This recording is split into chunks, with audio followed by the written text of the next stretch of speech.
Tool shed. I'm sure you can read. Hey, Harold Osmer, West Hills Wood.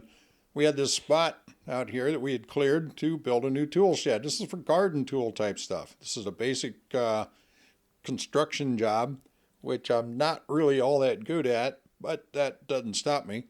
And we needed this shed for the garden tools and such. There was one there before when Leanna and Dan moved in, but it was a pretty ratty old aluminum thing parked under the pepper tree, and it had to go away. So we made a new one. Of course, we have, you can see in the image here off to the right, that's a wood shed that I had built last year. And so this is the second shed I've ever built. By the time I get to number 4, I'm going to be pretty good at this. Again, this is a construction job, so it's 2x4s and plywood. The plywood is the textured T111 stuff, which looks like individual panels. And we like the way that looks.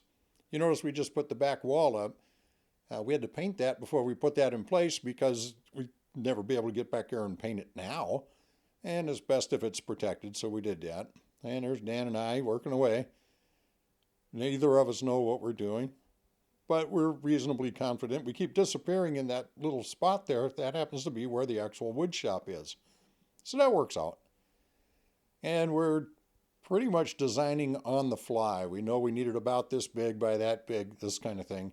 Decided that ahead of time, and it's not terribly difficult, so there it is. We're using the truck and the bed for when we use our circular saw to cut our panels down to size.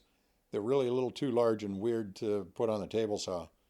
Here you can see we got to fit this roof up underneath the eave. It can get a little messy, and it got messy, but we managed. We used the rollout type shingles instead of individual shingles for that, and we mounted that before we put the top in place.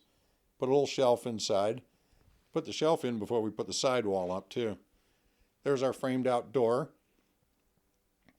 For this project, we bought a new tool. We bought a heavy-duty big nail gun so we can shoot 2.5 and 3-inch nails rather than wear our hands out.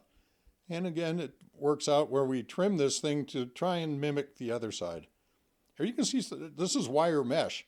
When we put the concrete posts down for the floor, we put wire mesh between them just to keep the critters from going underneath there and deciding it'd be a good place to live and hang out.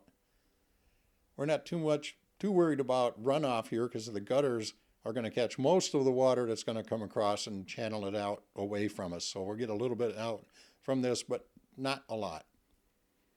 Here it is, pretty well done. Nice handle, little lock. You know, most of these things for security-wise, it's just to keep the good guys out. You know, if somebody who decides they want to come in and cause you trouble, they're going to do that. Here you can see our 2x4s, basic construction.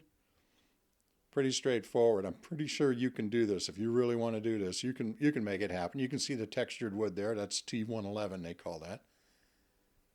And we did a decent job of matching it up with the other shed. So that's the wood shop, the wood shed on the right, and the tool shed on the left.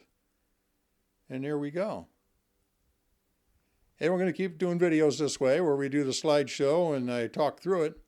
Be sure to follow us and subscribe and have a good time. West Hills Wood. See ya.